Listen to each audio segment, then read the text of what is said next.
প্রথম পুরস্কার পাচ্ছেন বিজয় সূত্রধর। আমি অত্যন্ত আনন্দিত আজকে যে আপনাদের সামনে আমি উপস্থিত হয়েছি।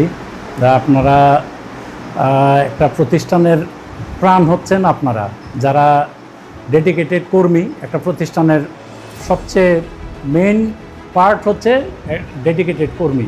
তো আপনারা যারা এই নিরলসভাবে পরিশ্রম করে এই প্রতিষ্ঠানকে এগিয়ে নেওয়ার জন্য চেষ্টা করতেছেন, আপনাদের সকলের প্রতি রইল আমার আন্তরিক মোবারকবাদ। আর আজকে যেহেতু পুরস্কার বিতরণী অনুষ্ঠানটা, আমি বেশি একটা সময় নিব না। তো আপনারা যারা আজকে পুরস্কার পাচ্ছেন তাদের প্রতি রইল আমার অভিনন্দন, এবং আপনারা যারা পুরস্কার পান নাই তাদের প্রতি শুভকামনা রইল। আপনারা আগামীতে পুরস্কার অবশ্যই পাবেন আমি আশা করি, এবং আপনাদের এই অনুষ্ঠানে বা পুরস্কার অর্জন করার জন্য একটা সুস্থ ধারার প্রতিযোগিতা থাকবে আপনাদের মধ্যে আমি আশা করি। সময় স্বল্পতার কারণে আমি আপনাদের সাথে আর বেশিক্ষণ স্টে করতে পারতেছি না। তো আশা করি প্রতিনিয়তই আপনাদের সাথে দেখা হবে আমার। আর আপনারা যারা আছেন সুস্থ থাকেন।